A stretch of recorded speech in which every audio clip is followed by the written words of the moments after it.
Hi everyone and welcome back to the Pixel Forge podcast, episode 28. And we're recording this on the 28th of November, 2025. I think this is like our second or third episode where it's the episode is on the day. The day. Yeah. Okay, yeah, I think it is. I'm one of your hosts, Sean, and I'm here with my good friend, buddy, pal, Josh. What's up? And every week on this podcast, we go through our business, even our news, everything that's going on in and out for our business. Also, everything in the world of gaming and the crazy thing that's happening in the world of Warhammer and tabletop. Yes. So, without further ado, how you been this week?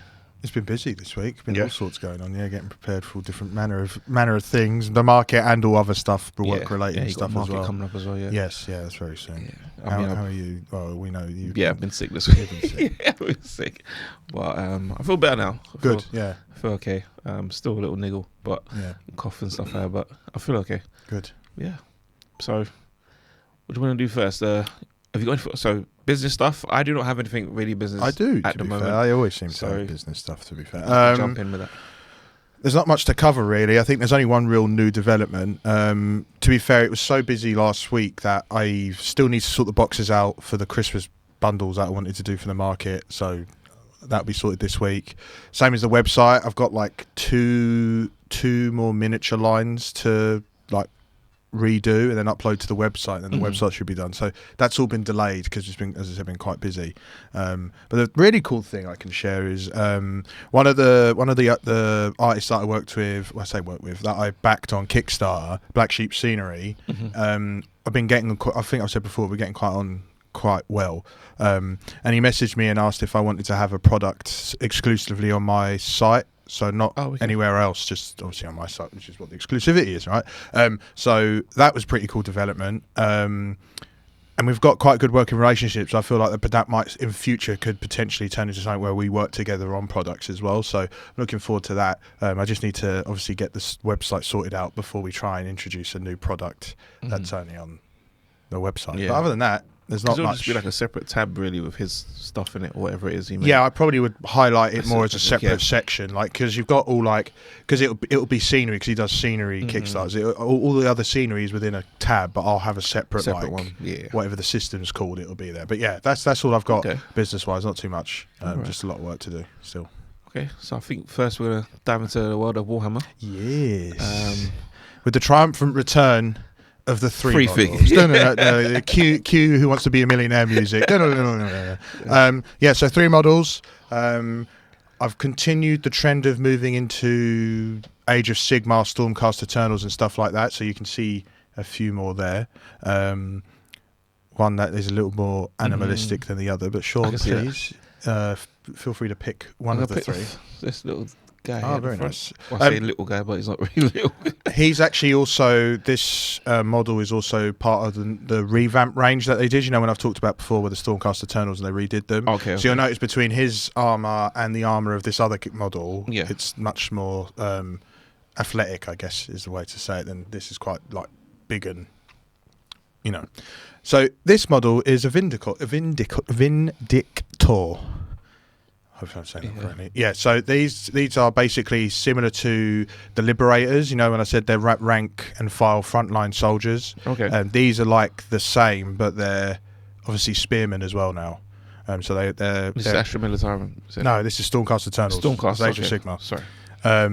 So they have lightning charged spears, which is the weapon they have, and then their armour is Thunderstrike, which is the new armour that was introduced when they revamped the Stormcast Eternal range. Again, much like the Liberators, they're picked for their unwavering resolve. They're always like the souls that embody those suits of armor are always, you know, like quite charismatic and heroic. And they're kind of like very much like, you know, like in 300 when they hold back against the Persians in the gap. And then, that's you'd expect to see them doing them types of things. Okay. So like if you're trying to take an objective, you'd probably have a line of those covering and protecting the objective because they're kind of designed to take a charge and stuff like that. So they're pretty reliable when it comes down to like wanting to hold and capture objectives, as I said. But yeah, they're pretty cool. As I said, that's the new look Stormcast that we got after them. But as I said, when we get to the next Stormcast start, I'll explain the armor differences there. But yeah, Vindicor, pretty cool. Yeah, that's a decent guy. Looks like it's just a regular Just beefed up soldier, basically. They are. They're like the liberators. You know, the guys with the shields and the hammers. They're just frontline troops. There's nothing troops. special about them. Yeah. All right. Let me check this guy out. So you can see by this chap, it's a little bit more bulkier, heavier. Yeah. This is like an older model. It's not like the current new line stuff. So it's, you know, you can see easier like the differences between the two sets. This is a Stormcast Eternal Knight Questor.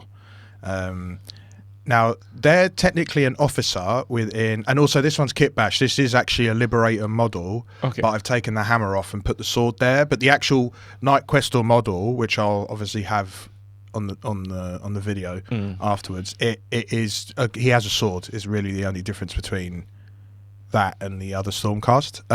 So a Questor is an officer, but they're different from other officers because they tend to operate independently. So they'll do their own things, and so they kind of can control and get into places other officers of the Stormcast would be able to, but they can kind of do their own thing, and they get guided by like visions.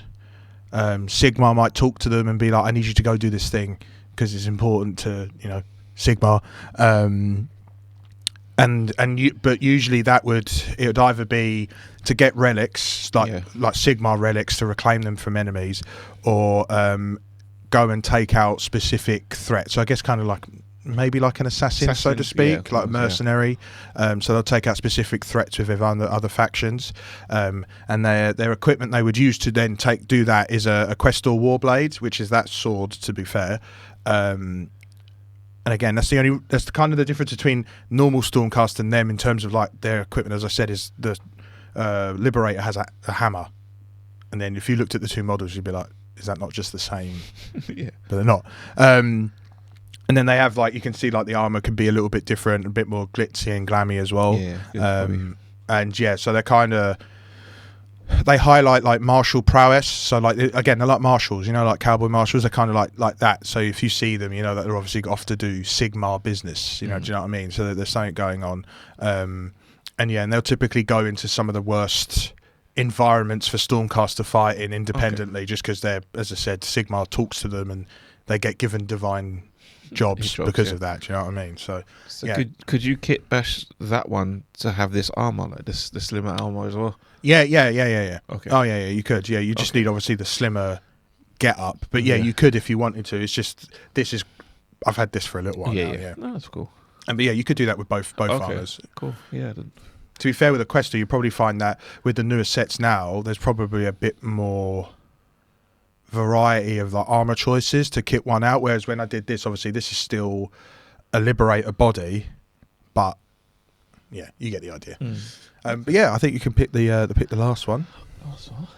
This one it looks like a cat or something, but it's a Griff Hound. It's like, from there, like when I was looking at it, a cat like. So it's kind of like, you know, like a manticore or something like that. You know, where it's like a beast of halves. Yeah. Like so you can see it's got like the face of a griffin. Sorry. And then it's got like the body of, I guess, you know, like any sort of doggish hound wolf type creature.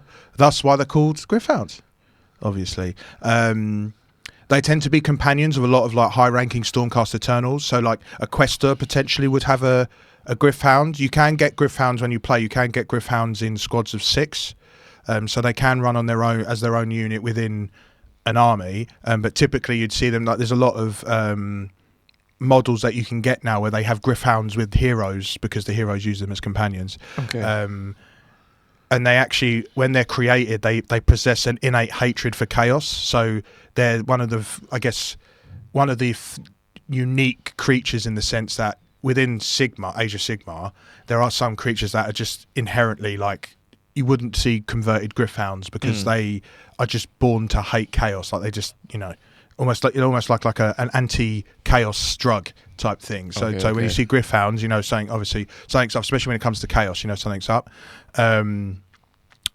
Their vision, but they're kind of like, you know, like police dogs. So like their vision and their sense of smell, they're able to like sniff out and detect corruption, especially chaos corruption in a certain area. So they can give Stormcast Eternals a heads up if something dangerous is coming. And again, if it's chaos, they're able to seek that out. Their beaks are razor sharp like knives. They've got obviously claws like you'd expect a beast to have.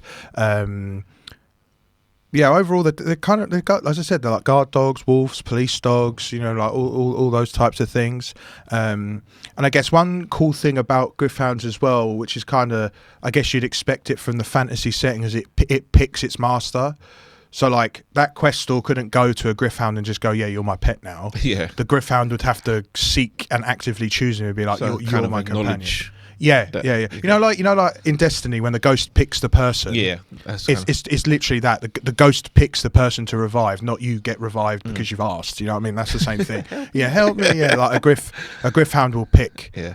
And then that comes with like loyalty that you can't compromise. They'll defend them till.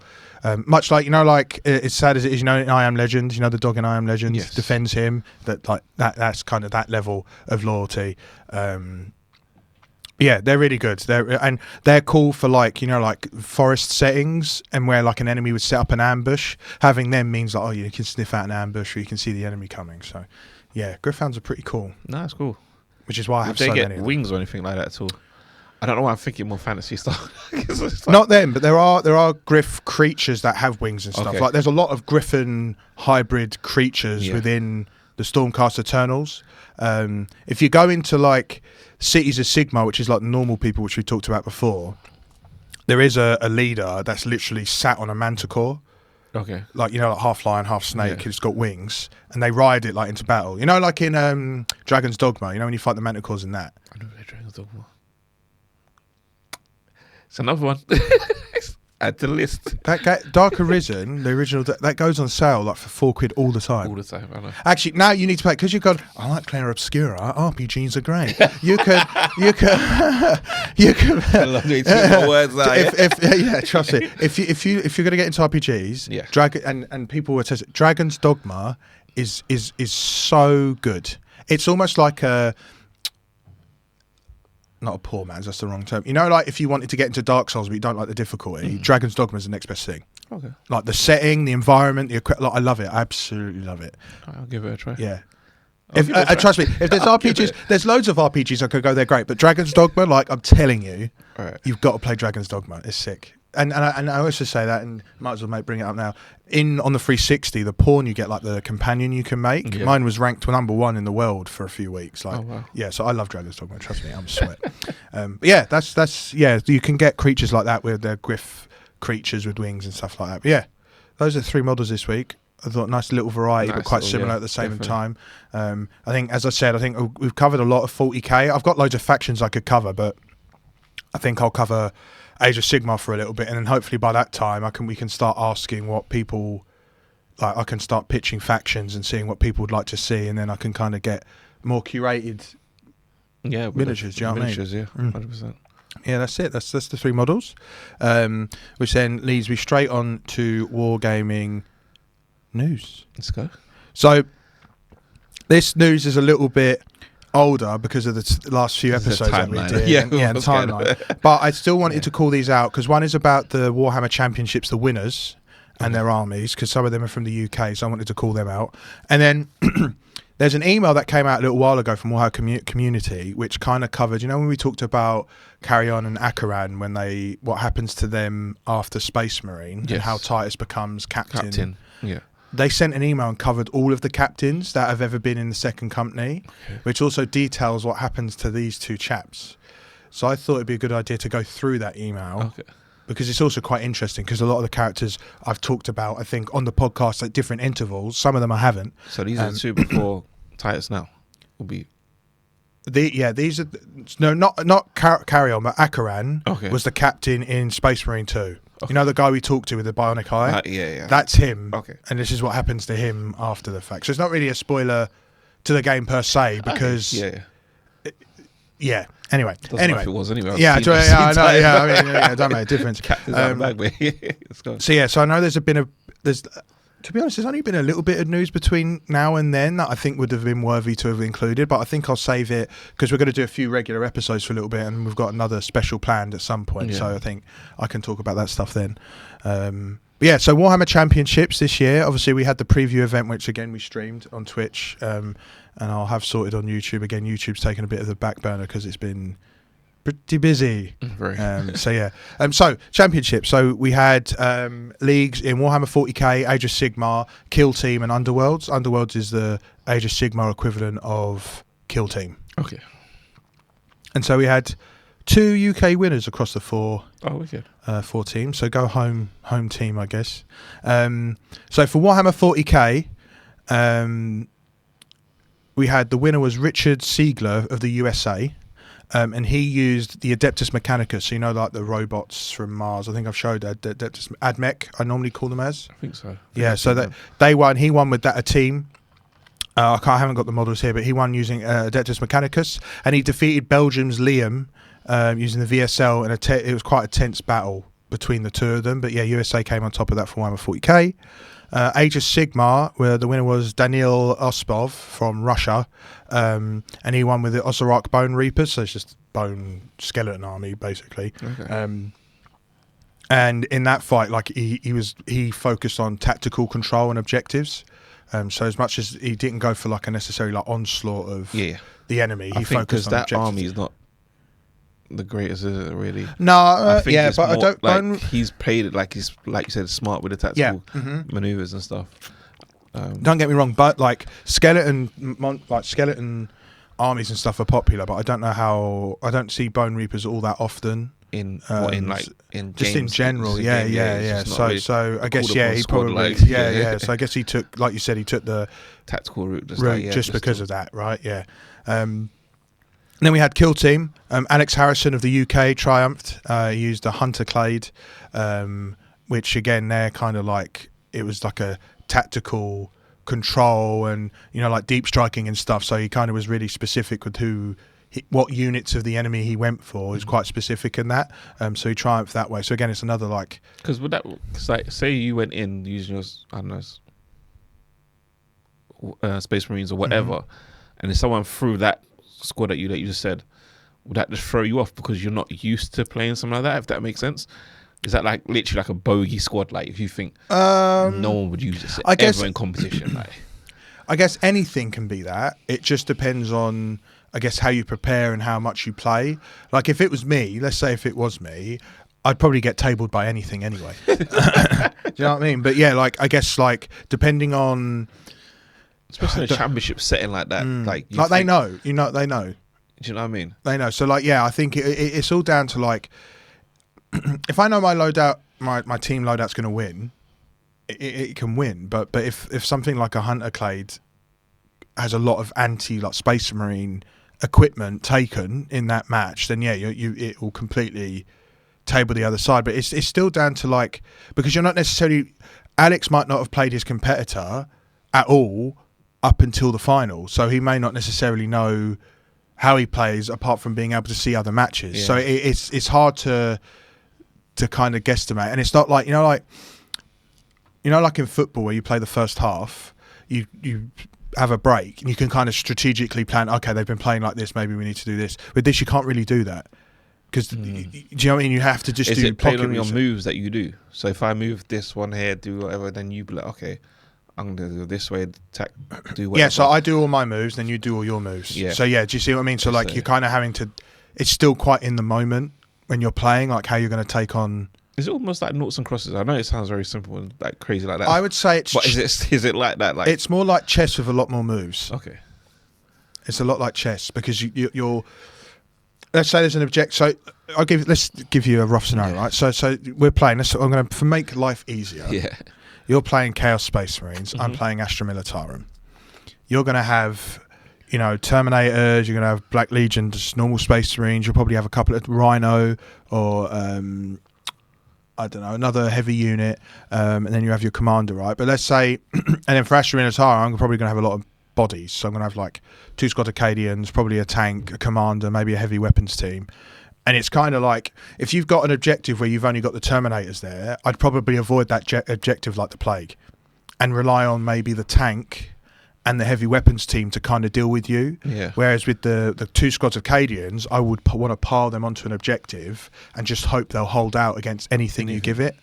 So again, it can still be quite in the moment and trying to figure out what to. But a lot of the people that play at this level have a rough idea of like how to take on most groups, but there's still things where like inherently something will be better than something else. So if you go up against it, you've just got to hope you have a good dice roll. So you can kind of almost like predict on what squad they're gonna have, but then they could throw like say one character or something like that will just dominate or sliver through and do something else completely different. Not so much that. I guess it would be more down to the squads will still be the same, so the units will still be the same. But it's hard to explain without you having tried it, because there's lots of different elements. There's the dice rolls, there's the combat cards, there's the stratagems and stuff like that. So like there's different ways to manipulate. And when you start a match or whatever, before you start a match, do you have to submit your squad as well? Like, say you'd have to submit your squad before the tournament. Yeah, but that's what I'm saying. So, like, you have to submit what you're using. Yeah, you have to put that in. I just don't know, because I don't know the process. I don't think. Like, I don't know how much I can go and look up, because if I could preemptively look up everybody in there, I would just make sure I bring something that would table 90% of everyone. Once you submit that squad, you have to use that for the whole. Yeah. You can't next round, if you win next round, switch out something. No. I'm pretty sure you play with that the whole time. There's no switching out. Okay. Yeah, that'd be crazy. No. I don't even know how they'd keep up with that switching. That'd be crazy. I know, obviously, being a Pokemon at TCG, I've seen them like, you have to submit your cards, like write down what you're using. It's the same thing. Deck. It's literally you a competitive. It's just the same like that. It's all that stuff's the same. Yeah. Okay, cool. And then lastly, Underworlds, again, which is like Age of Sigmar Kill Team. Tom Bond for the UK had won the title of Hexbane Hunters. Yeah, exactly, yeah. Hexbane Hunters, and he got, I guess he got like Heart of the Cards, Yu-Gi-Oh! Like he had a really good good card pools when he was playing on his stratagems and stuff, which meant I think he could really adapt to the. Again, like I was saying, like he was able to adapt to the enemy quite well because of the stratagems he was pulling. So you see what I mean? So sometimes it will be the models you have and the tactic you take with them, but it also can be what cards you pull from the abilities deck that you have. Let's call it abilities. Like, do you know what I mean? It can go either way.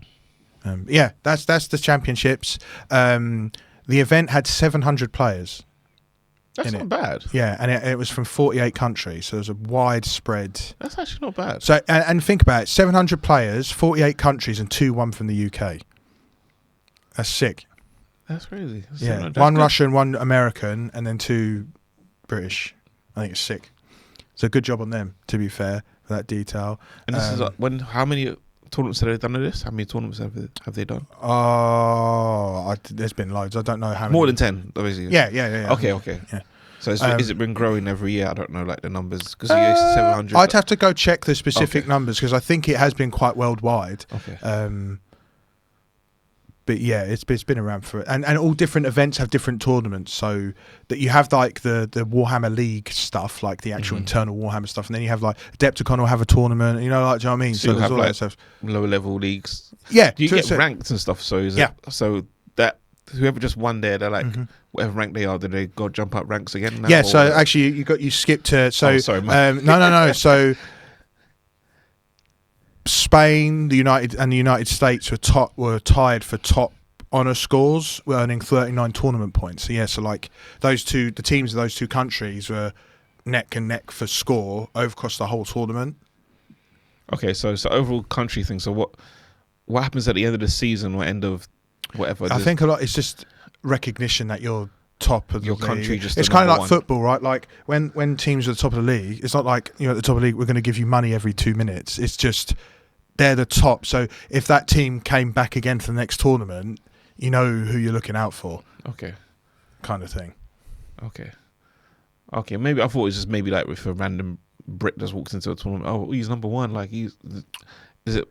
I think there is. I think there is some of that, but it's all down to like, like how many games you've won, how quickly, how you won. Like there's loads of things to factor in about winning and the scoring and stuff. But as I said, Spain and United States got top honours, top national honours. So that's Warhammer Championships. It's pretty cool. I've never really been to it. I don't really play enough. I wish I played enough to warrant trying those out. But and then they do like little like so that was at the championships. Just went. You said championship. So they do like the smaller ones, like qualifying ones. Yeah, so that championship's in Atlanta, but they might do qualifiers throughout. Here, like London Paris, qualifier, Paris qualifier. Yeah, they'll do qualifiers, and then those Germany, teams will all get that stuff. Spain. Okay. Okay. Yeah, lots of stuff. Right, so on to, as I said, the story behind the captains in particularly the second company, but captains that have captained that company. God, that's a lot of captaining. But I thought it'd be a good time a good idea just to cover Akaran and Carry-On's final moments, because they did the video, the very cool video by the way, of Titus, and then it was like, well, everyone was like, well, what happened to Akaran? He was the captain. You just made Titus. I didn't really care when I saw Titus. No, I didn't just like amazing. Yeah, I didn't care. Blown away. But I thought it'd be a good idea go through, like, you talk through this with you, and then we can talk a little bit about Akaran. So anyway, the original captain of the second company was Severus Ageman. It's a very strange name. Severus, like Severus name. He was promoted after another captain of the second company died during the battle for Macragge. So again, it's one of those battles, we talked about the 500 Worlds and Ultramar. Like Macragge is another pivotal battle pre 40k, like around the heresy time, and stuff like that. And then he later became a tetrarch under Guilliman, which is like a keeper, like info keeper type role. And he was originally tasked with reclaiming Ultramar's northern borders, which again is like the 500 Worlds thing, right? So you had him. So you had Severus, and then after that, Lucius Trajan succeeded him and led the company for over a century, so a very long time. And then in doing so, he, as most people do, he died heroically while trying to recapture Ultramarines from Alderia, which is an Eldari sector. And that was when he left Sergeant Demeter Titus to complete the mission. So this is now Titus has popped up in the storyline. So this is very early on. Titus is a sergeant, super early on. So him going to rescue a captured Ultramarine, which, by the way, that particular Ultramarine is now my name's lost me. The guy nobody likes in the first one. How has his name lost me? How have I lost his name? Oh my god, I can see his face. So that's what was bugging me. Sorry. Leandros. Yeah. Yeah. Leandros was being saved by Lucian. So if Lucian hadn't have saved him, who knows what had happened at the end of Warhammer Space Marine. But yeah, so he left he left Titus in control of like the mission, their overall mission. And then we then get to Titus and his first time as being company of the second chapter. He reluctantly accepted command because, again, Trajan died saving our favourite person ever. And basically this part was when he went on to Gaia, killed that sorcerer, we've played it now, where we saw the Chaos Lord there and his demonhood and the Inquisitor. And then he was arrested by another Inquisitor because of his suspicions of Chaos Taint, because of Leandros. And he basically, like the backstory, and he was freed by the Grey Knights, and then Titus chose exile. So Titus chose to go into the Death Watch, which is what you see at the start of Space Marine 2. But Titus went through a lot of stuff because the Inquisitor that arrested him was also Chaos Tainted. Because when they went to this guy's his ship, basically, where he was, they got there and he had all manner of Space Marines in cryostasis. Like, this guy was doing all sorts of stuff. Jeez. So Titus got free. They freed Titus out. They're like, this is all a load of cock and crap. But again, to avoid any dishonour and because of it being publicly visible that he was potentially tainted by chaos, which we know he's not, he chose to join the Death Watch to avoid any problems for the Ultramarines. So it's quite an honourable reason why he did it, right? Yeah, that's cool. So then, after Titus effectively disappears to everyone else, because no one, obviously, outside of the group at the end of that game, no one else knows where he's gone. We get Saito Sicarius, which I think I've talked about him before. He led the company. He basically led the company after Titus. He basically led it through the time where Guilliman kind of came back, around the time when Guilliman was starting to come back, their Primarch, and he led them during that crusade, and then he got lost in the warp for 5 years. Oh wow! and after 5 years, he was declared missing, and basically someone else had to step in. Just after 5 years. Just after 5 years, because they've been searching and hoping he'd come back. So then someone else had to get appointed to the position because That's crazy. they didn't know who he was. Which then takes us to Space Timeline of Space Marine 2. Sylvestus Akaran, captain of the second company. We obviously know him from Space Marine 2. He rose to that position through the Indomitus Crusade, which is one of the narrative sections within the tabletop. He led the company through Vigilus, through the Pariah Nexus, through the Plague War. So he did a lot. He did quite a lot. So he definitely deserved that position. And now, I guess I'm happy to confirm, but not happy to confirm that we now know what happened to him and Akaran and why he is no longer the captain of the second company. He and Akaran and a whole bunch of battle brothers were on the planet Trig, and they basically had to seal away a Gene Stealer cult uprising, which we talked about before, right, where they take over a planet. Yeah. So the only way to stop it and contain it, they had to seal themselves in the city. So made in hive cities, the big towers, they had to seal it, right? And yeah. So when reinforcements turned up, everyone was dead. Akaran, Carry On, all of the Space Marines that sealed them in were gone. And because they did that, they stopped a Tyranid invasion of the planet. Because Tyranids use the cults, I've said before, rise up, take over the planet, the Tyranids turn up and devour it. So while their sacrifice was I guess it was good that they did that in the sense that they stopped the planet going. It's a shame they were killed off screen, but at least GW gave us that, because sometimes they don't. They don't give you any of that stuff. No, sometimes someone, like look at Saito Sicarius, he vanished, and there's not, what happened? What's going on? Jeez. You know what I mean? So there was that. And then I guess, and now we know, especially if you watch the stream, Titus is back as captain of the second company, looking absolutely sick as hell. That's crazy. So he's reinstated after improving himself in the sector we play in Space Marine 2, and obviously he's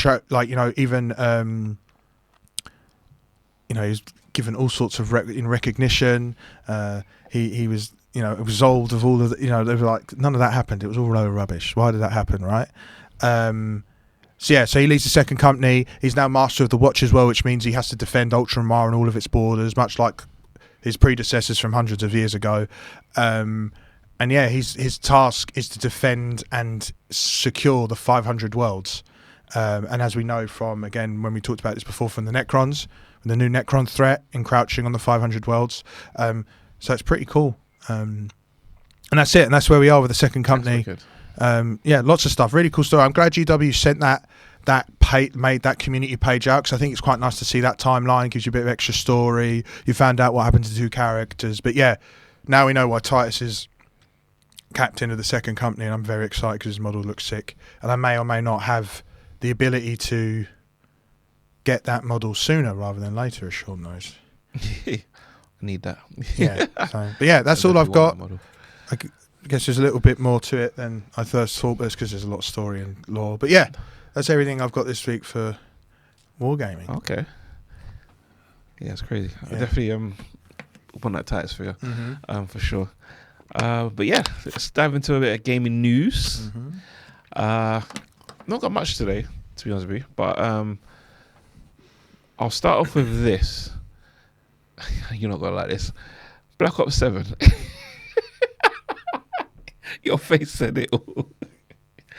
So, Call of Duty Black Ops 7 Season 1 is on the way. Yay. Yes. So, on the 4th of December, they're getting Season 1. So, obviously, new maps and stuff like that, new modes, free game modes, stuff like that. It's all kicking off. But the one gripe that I had with that was an update to the campaign. Oh, yes. So now, obviously, you can play the campaign. Right now, you can play a campaign and then you get the end game at the end, which is you unlock it. So now, with the Season 1 update, you don't have to play the campaign. You can get the Season 1 end game straight away. So people that are probably sat there through that campaign, slogged, have to now watch while people just hop Load on it and up. just go straight to the end game. Do you know what I mean? It's insane. But as I say, I've not really played that much of it. They still haven't announced the numbers. I don't know if they will. I don't think they will, because where Arc Raiders, like I say, Battlefield, it's just Mate, just the not, community are doing it for them. You saw the numbers between Arc Raiders and that. It was like 2 times as much on Arc. yeah, it's insane. I think like this is the time where damage control hasn't worked. I think them doing that is a form of damage control so people don't have to do the campaign. But if that's the case, don't release a campaign then. Yeah, no, it's just I don't know how they let that game get so cooked. it's just weird. It's just weird. And then I know obviously they did another direct Trail did another direct the other day for the new Rebirth Island and stuff like that, the new multiplayer stuff. So apparently they've pushed. Obviously, it's coming out in the first quarter of like next year, kind of thing. So it's gonna come out in February, basically. I think they're saying February, first week or second week of February. Right. But it's all like a snow map now and all this other stuff. And people are saying, well, why don't you bring it out now for Christmas? Like, if you're gonna have this snow stuff, this is the time. Hello, like, do you know what I mean? Even if they brought it out at Christmas, then rotated it, and then if it were left a little bit, rotate it back again in March or something, that come back or whatever, because they're gonna have the blackout mode as well come in as well, so they can have things on rotation. But to not have that map until February is just actually ridiculous. Adding the snow to it and all this, it's just weird. Like, why you want to snow in February? I mean, don't get me wrong. Some places are in the world covered in snow still in February. But I get it. But Christmas itself tends to be universal across. This is it, and they might do like, I think they used to do like Santa and was it Krampus? Yeah, Krampus. Mode and stuff, and people don't like that anyway. Don't like that mode as well. So whether they do that in mode again or bring something similar back, we'll wait and see. But going from the Black Ops to now talking about Battlefield 6. So Battlefield 6, starting from the 2nd of December, is having a week free trial of the game. Yeah, a week, yeah. It's insane.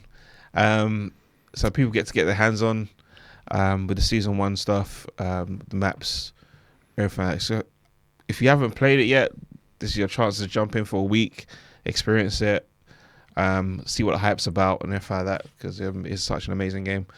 But yeah, and obviously I think on the, when is it on the, I think I had the date here. On the 9th, we're going to get the next winner, like the update for the next winner offense update. So there'll be more stuff coming down the pipeline, more trials and stuff maybe around then as well. So yeah. I'll throw a spanner in the works. What's that? Just as not that I believe anything, but just as an objective. There's nothing to say that doing a week-long free trial is also a sign that maybe numbers are dwindling to what they would hope it would still be. Maybe because of Arc.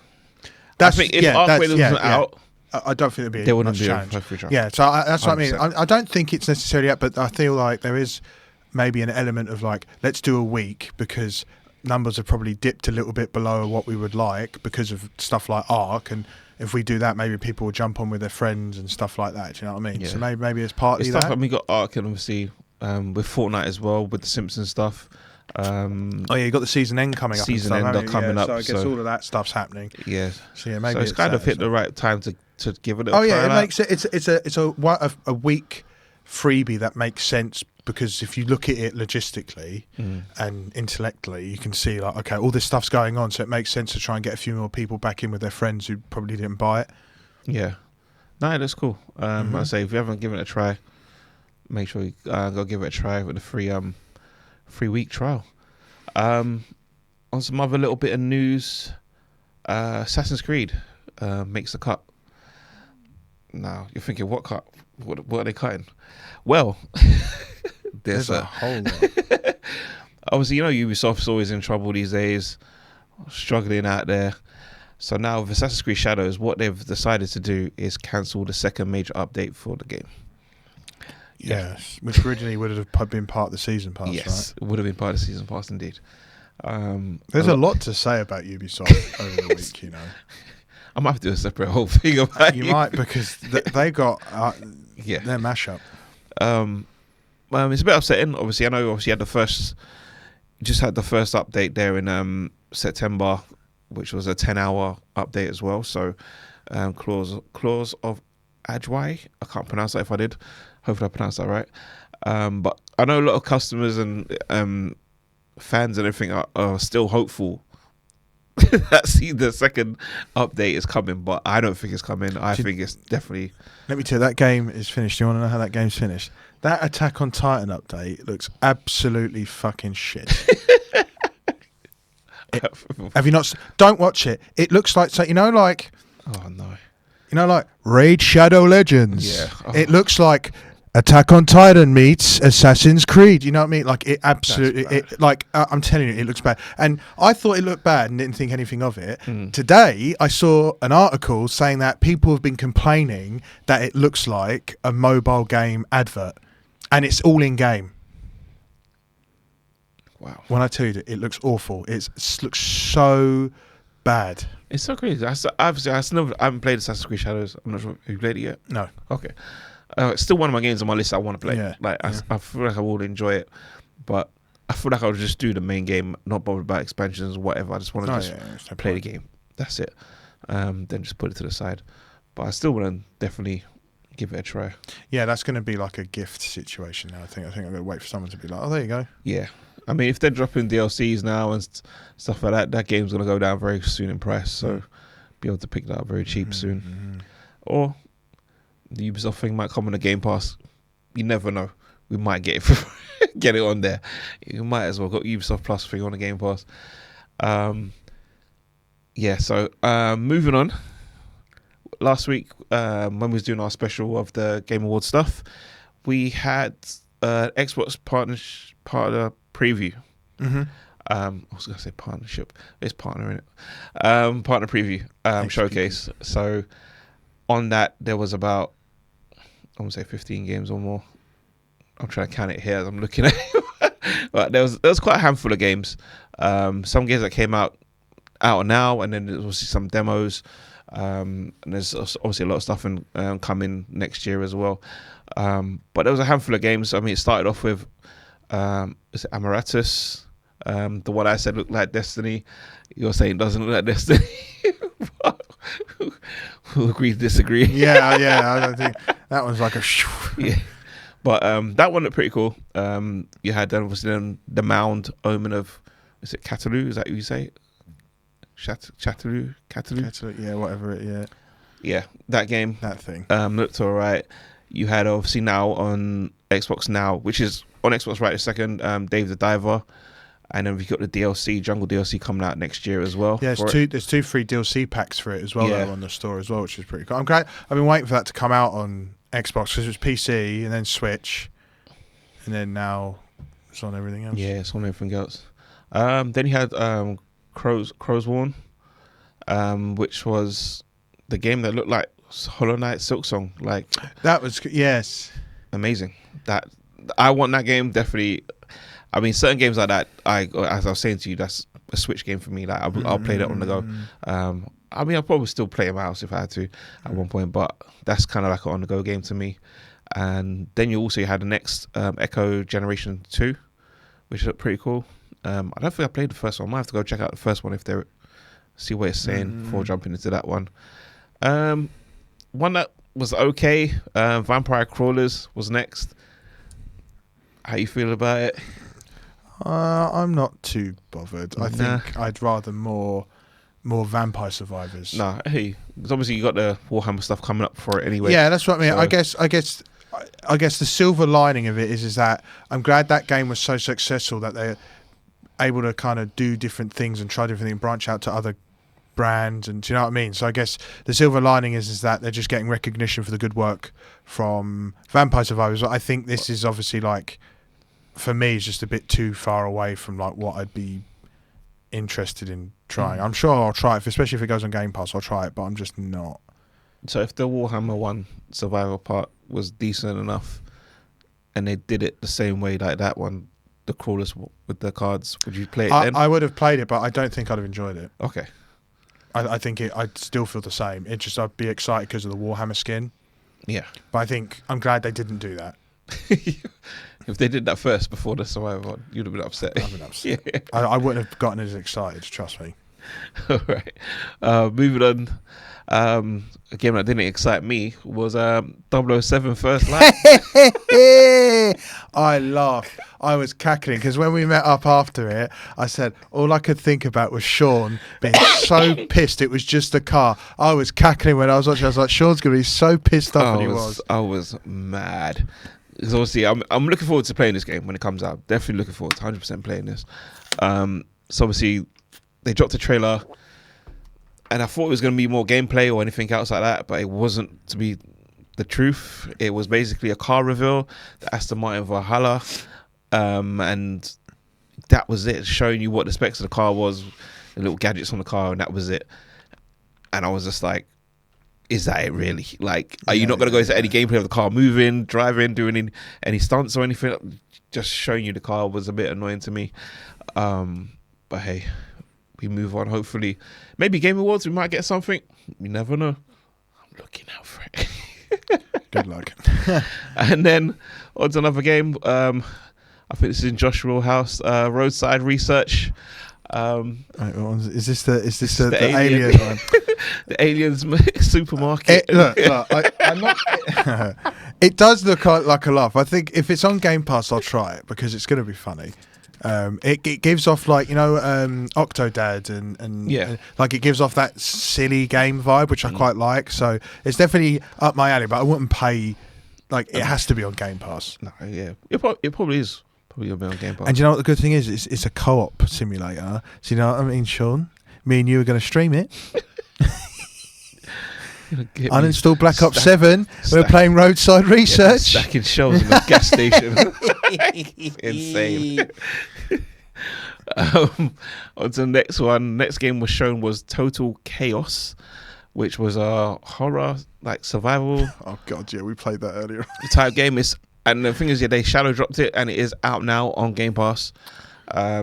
We did try this before this podcast right now today. We did try the game out. Yeah, mixed bag in the beginning. We're still at the beginning of the game, so I mean, I react like that. I did say when we got before I started, I was like, now I want to bloody play it. Yeah, but I think the beginning bit it only got interesting 2 minutes before we stopped playing. After that puzzle part, the puzzle part, it kind of switched. I was like, right, this is what you kind of thought. But it does look like one of those games, like do you remember like the game Get Even and stuff like that, where they're like, that sounds so familiar. It's like it's got the girl on the cover.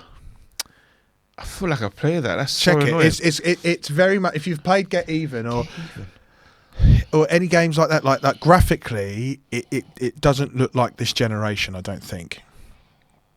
Kind of like like if they release Condemned now, we kind of like that. Get Even, you're. Oh, okay, yeah. I know what you're talking about. Oh, yeah. If you look at the graphics of that, even check it now while you're listening to this, the graphics of that are very reminiscent of what this game looks like. Yeah, it actually does look like it. That's crazy. I'm not just a pretty face, you see. But yeah, I do want to play it. I think I may probably stream it till I finish it, just as something different. And I probably won't start the game again because I don't think I can be bothered to do the beginning. No, I don't. Yeah, and I think if you do want to play it, you can at least experience the beginning on your own. But anyway, yeah, Total Chaos, interesting stuff. Total Chaos, yeah.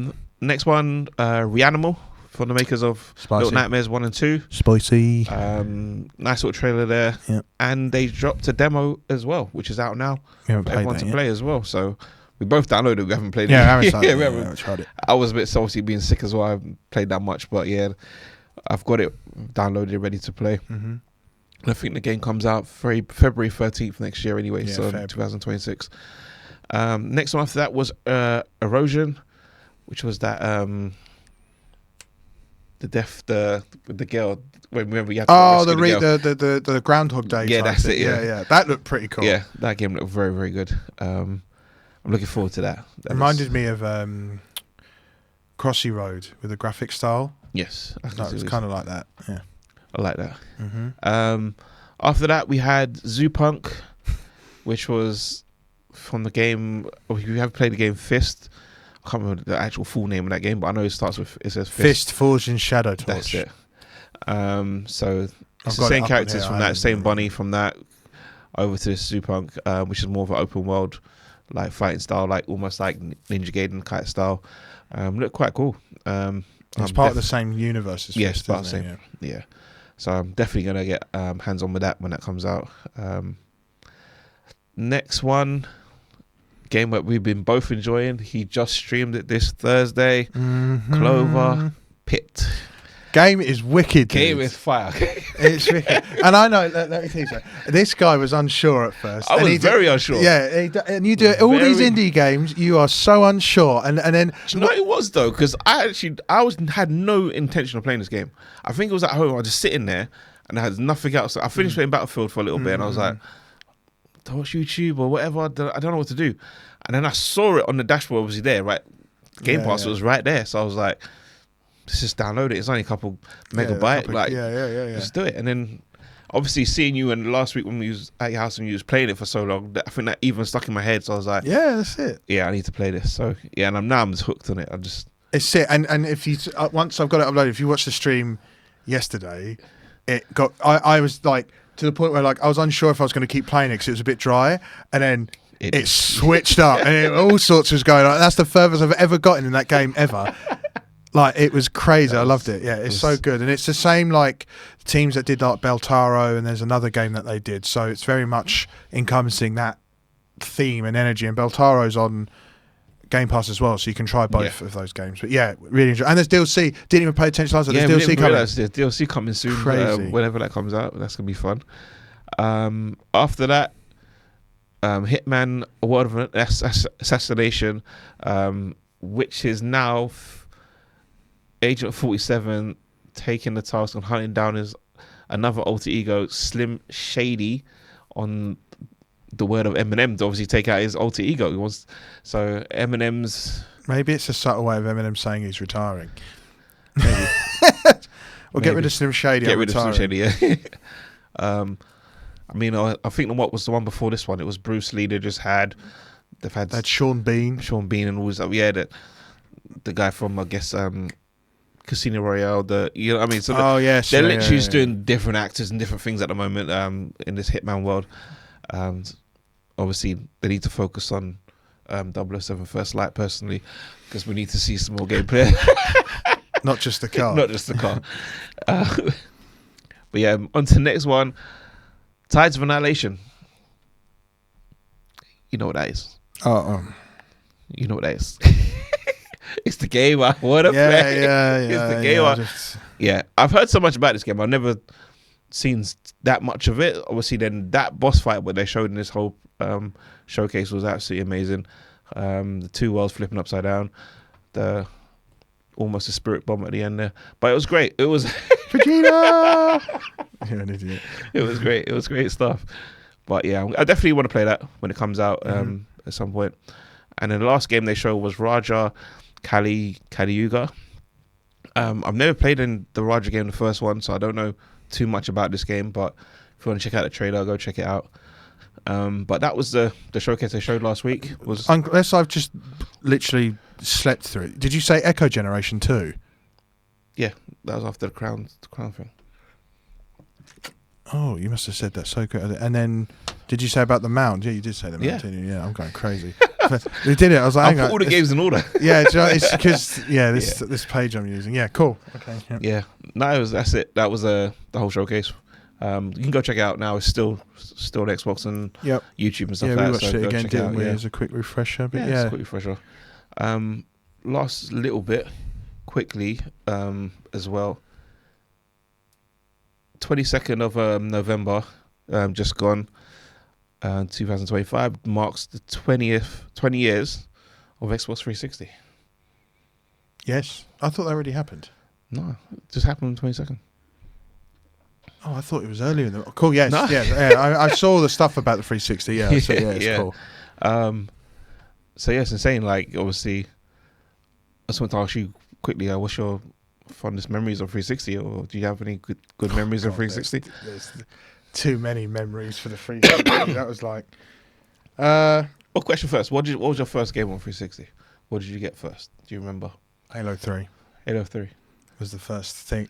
I've told you this. I think I've said this to 100 times. I had a PS3. Yes. Because I was always PlayStation up until that point, right? After the Mega Drive. PS3, And I remember the first game I tried to play online was Resistance Fall of Man. It was diabolical.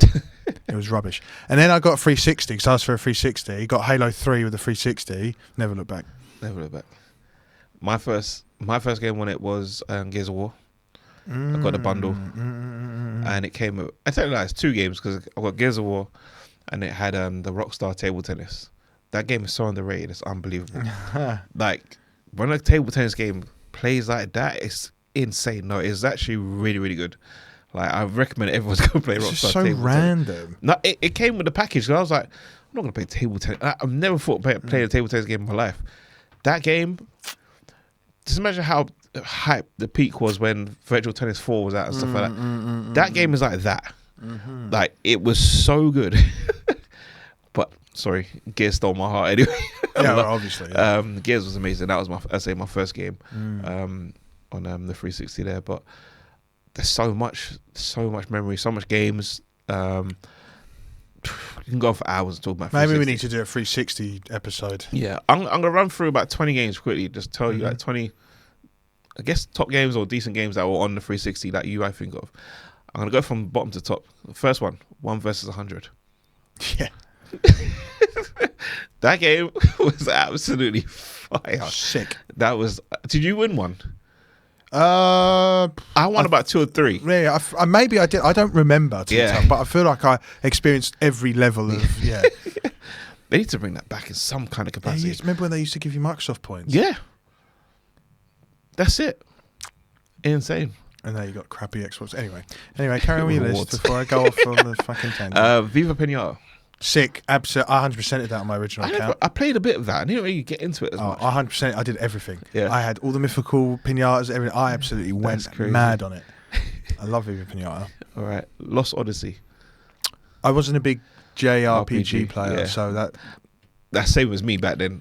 Yeah. But I know the hype of it. Yeah, so do I. I appreciate it was popular, yeah. That never hit me. This one you can respect. Dead Rising. That first one. That was sick. Yeah, Dead Rising was crazy. Yeah.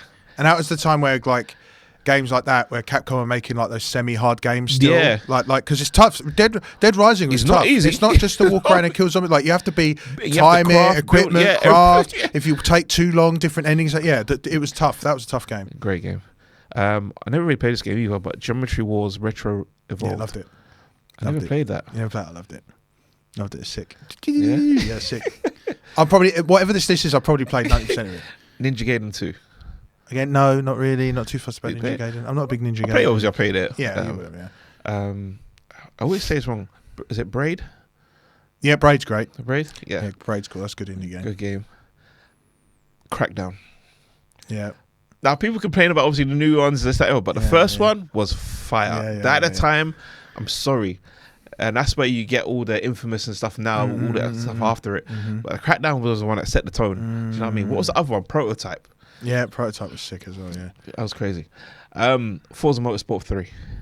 I've played it, but I don't like Motorsport. Don't like Motorsport Horizon. I obviously playing a lot of the Forza stuff there. That was one of my favourites as well. To be fair, at that time, I'd have been playing like Ridge Racer and what's the other one? Not Gran Turismo. No. Like Ridge Racer, I think was the one I remember fondly. Okay. Obviously, the massive one, Left 4 Dead. Yeah, I was waiting for you to play it. we can't leave that. There's nobody that hasn't played it on 360. Yeah. Anyway. Another big one. I played a little bit of this. Limbo. Limbo. Oh, yeah, I played a little bit. The black and white. Yeah, I played a little bit of it. Yeah. This is on here, but I'll say Rock Band. Guitar Hero, you picked the wrong one. I'm going to say Guitar Hero as well. Absolutely. This was a separate list. I'll tell you I got this list. I think I got to fight IGN. But I said the same thing. Like Guitar Hero was for me. Guitar Hero I never 3. played Rock Band. Oof. Guitar Hero had like 2 guitars. Yeah, all the shebang, yeah. I played Rock Band. I played at Friends where they had the whole. I never played that. Set, yeah, I think Rock Band was like the slightly, like Forza Horizon and Forza Motorsport. Yeah. Rock Band was Motorsport. Guitar Hero was Horizon. that's how I would. Okay. As you know, I never played these games. Elder Scroll 4 Oblivion. Yeah. Oh. Say no more. Yeah. Even though it bricked my console, but say no more. I think I just mentioned this game today. BioShock. Bioshock's phenomenal. I've told you before, Phenomenal. Bioshock Infinite and the Burial at Sea DLC is one of the best things I've ever played in my life. There you go. Fable 2. Yeah, Fable's great. Yeah. GTA 4. Yeah, GTA 4 is great. That GTA 4 is really good. I think that's a little underrated sometimes. It was, yeah. Call of Duty Modern Warfare. Call of Duty 4 Modern Warfare. I still think Modern Warfare 2 is better. 2. Yeah. Modern Warfare, 100%. This is the only COD 100%ed was Modern Warfare 2. Okay. I think I 1,000 G'd it. 100%. Only one. If you look at it, it's only one 1,000 G'd. Only COD. All right. Top 3 here. Last 3. Okay. Mass Effect. Yeah, Mass Effect sick. Yeah, Yeah. loved it. As I just said on my personal game, Gears of War. Yes. And the first one, Halo. Yeah, Halo, yeah. Yeah. Yeah, Halo 3 is Halo what 3, started it. yeah. Yeah. Reach is the best Halo ever made. I'm surprised they didn't have Doritos Crash Course on there. There's a lot of other little hidden mentions, like say like that. Stuff with the Connect as well, because we had Connect Adventures. You laugh at the. Do you know the Connect was so sick? I loved it. I loved it. It was rubbish. I don't care if I was the only one on the planet loving this. I had the 360 one and the Xbox One one. They were both trash. 360. The Xbox One was worse than the 360. I think. Yeah, I think so. Look, they were so bad. They were selling that stuff off to the military. So anyway, we can get over the Connect. It was rubbish. What a load of crap. The Connect. Do a Connect special. Don't worry. Your face. I would never do that. I'm joking. But yeah, I'm just happy to celebrate 20 years of that, man. That's crazy. I think if you watched the IGN one, he did a talk with Major Nelson. Yeah. Like, yeah. Like an hour and a half, which is pretty cool. God, I'm so old. So yeah, he was going through the whole process of him working there for 20 odd years and stuff like that. Was launching the console and all that stuff. Yeah. Wow. Which is pretty cool to watch, listen to. But yeah, that is that's it, I think. That's me on everything this week. Yeah, that's it. That was a good week. Yeah. Appreciate everyone listening. You can catch us every week on Twitch. We'll be streaming, obviously, streaming Clover Pit next week. Oh no, Total Chaos next week. Or I might take over the stream next week for Fortnite. I don't know. We'll see. Yeah, we'll see. We'll see what happens. Yeah. We'll see. Also, you can check us out on our Instagram pages, Starline Forge. So all the miniatures and stuff like that. You will have exclusive stuff on there very soon as well. Yeah. So be sure to check that out. Myself, Gaming Party Pro, for any of your kids' parties and stuff like that. I am here for that. And yes. Cool. We'll see you next week. Next week, guys. Have a good one. Peace.